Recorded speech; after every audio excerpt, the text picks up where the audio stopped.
What's up guys? Today's video is on the Canon EOS 760D Review 2023. The Canon EOS 760D divided by Rebel 6S is the more feature-packed of two cameras that replaces 2013's EOS 700D divided by Rebel T5i. Its stablemate is the 750D, which shares the 760D's key components, but has fewer controls and slightly inferior live view autofocusing. The 760D and 750D share Canon's new 24.2MP APS-C sensor and DIGIC 6 processor, which enables a 5 FPS maximum shooting speed and a maximum expanded sensitivity range of ISO 125,600. The new camera also inherits the 70D's 19-point AF module, with all points being the horizontally and vertically sensitive cross-type. In addition to the 760D's extra physical controls, it also packs Wi-Fi connectivity with NFC pairing and sports a touch-sensitive, fully articulating 1040K dot monitor, plus a secondary LCD display on the top panel. Rear. Although these toys bring the 760D more in line with Canon's more professionally orientated DSLRs, you'll still need to step up to a 70D to get any degree of weather sealing.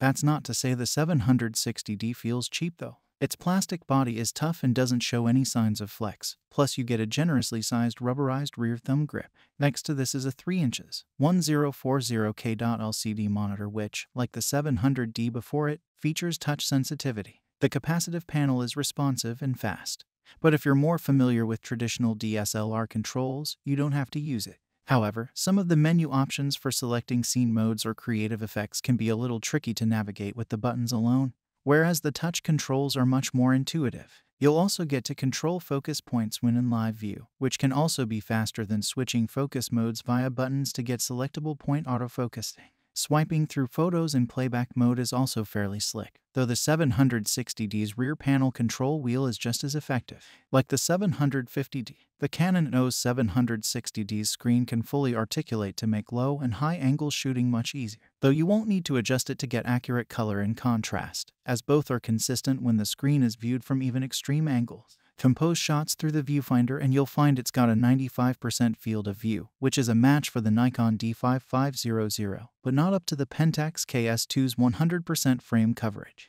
This might not sound like a big deal, but if you're trying to make an accurate shot composition, there can be a surprisingly noticeable difference between the frame boundaries as viewed through the viewfinder and the edges of the captured shot. Moving to the top panel and the mode dial, though in a different position to the 750D, contains exactly the same options. There's the usual program auto, shutter priority, aperture priority, and full manual control, plus a scene detecting, fully automatic mode. Despite the 760D being targeted more to enthusiast photographers than beginners, the mode dial is still packed with dedicated scene modes like sports, close-up, landscape, and portrait setting.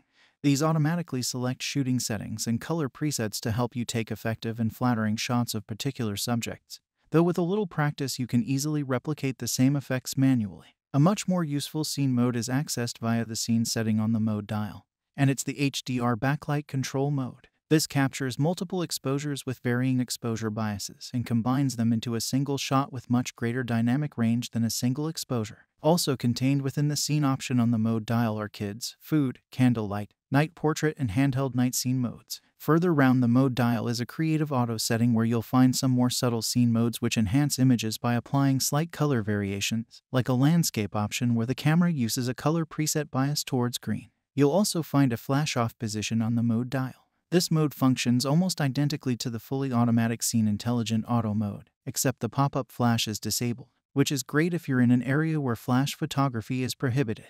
On the opposite side of the top panel, in front of the secondary LCD display, there's a dedicated ISO button, which is a welcome inclusion given that Nikon won't give you one on the equivalent D5i series. To the right of this button is a useful control for turning the rear panel display off, and on the left you'll find an autofocus point selection button which gives you the ability to switch quickly from normal autofocusing to configurable zone or single point options. The autofocus system itself is an upgrade over the 700D's offering, with 19 points compared to 9.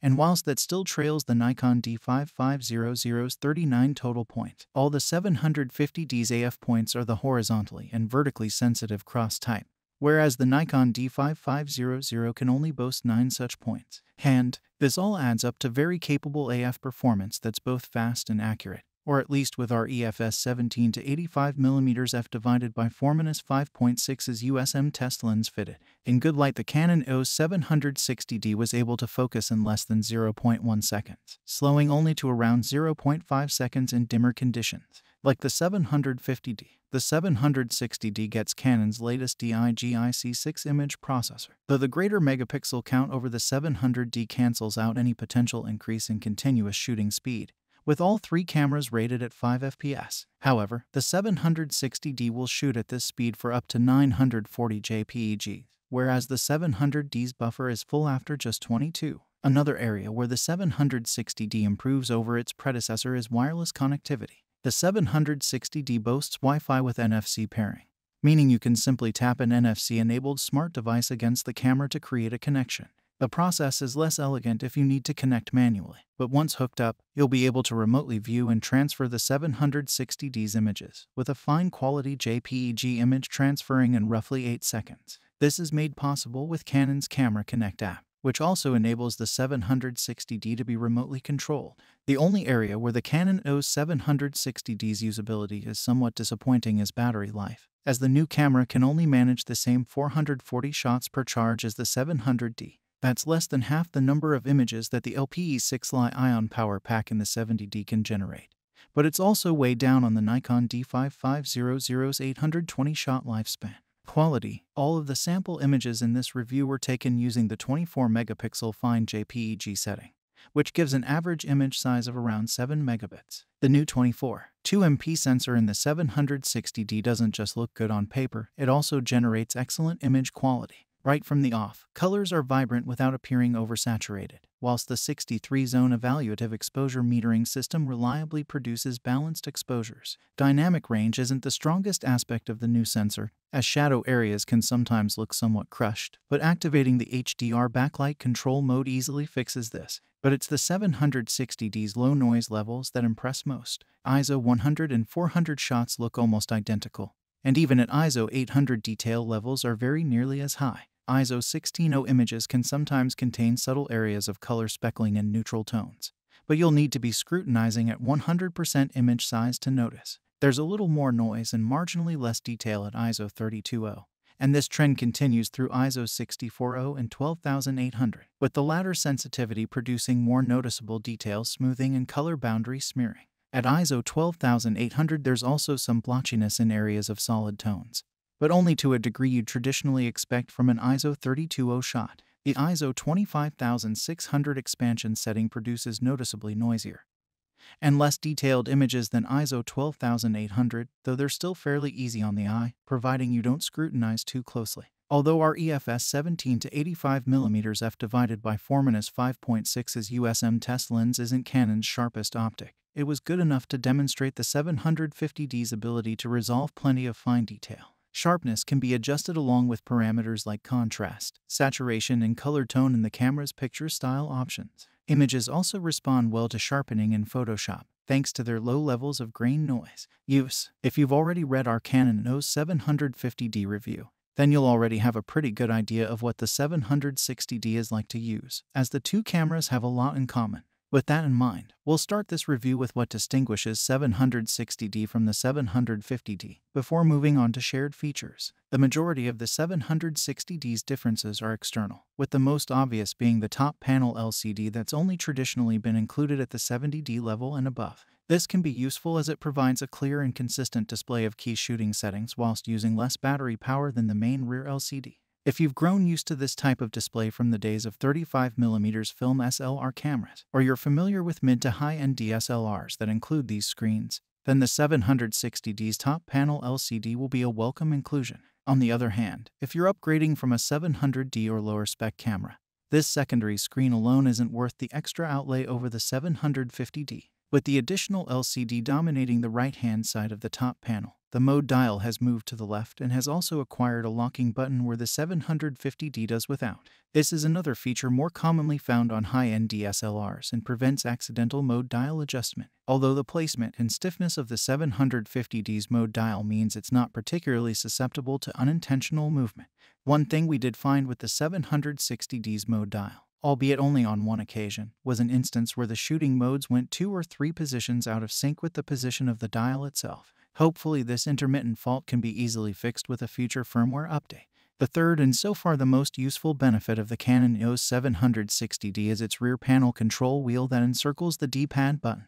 Like the top panel LCD, this is a feature you'd normally only get on a 70D level camera or higher, and it adds a level of direct control that makes the 760D appreciably easier to use than the 750D. Instead of having to use alternate function buttons in conjunction with the top panel control wheel, the 760D's rear panel dial lets you adjust exposure compensation more ergonomically than with the 750D, and provides dedicated aperture adjustment when in manual mode. It also enables fluid scrolling through images and playback, and cycles through menu items whilst the top wheel is used to switch menu tabs. Now there's no need for an exposure compensation button. The quick control menu button takes its place as the upper of the 2 buttons sited directly above the D-pad controls. The lower of this pairing is now the playback button, which falls more easily to hand in this position than it does in its much lower location on the 750D. This spot is now occupied by the delete button, and alongside this on the 760D is a locking switch that by default can disable the rear panel control wheel to prevent any accidental exposure compensation changes, although its function can be customized in the main menu.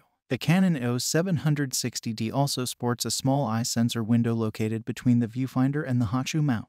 This is an eye proximity sensor that automatically disables the LCD screen when you look through the viewfinder. The 750D can't pull this trick, although you can achieve the same result by simply pressing the display on/off button on the top panel. The final advantage that the 760D has over the 750D is AI servo autofocusing in live view. This feature is available in both cameras when using the viewfinder. However, in live view, the 750D can track a subject but refocuses when you go to snap a shot, introducing a slight but annoying delay. Providing you half-press the 760D's shutter release, it'll maintain focus before and during a shot with none of the 750D's focusing hesitation at the point of shooting, which is nice if you spend a lot of time photographing moving subjects through live view. And that's everything that the Canon EOS 760D has to offer over the 750D. In every other respect, they're identical. Although the 760D is 0.2mm taller at 100.9mm, probably due to its viewfinder eye sensor.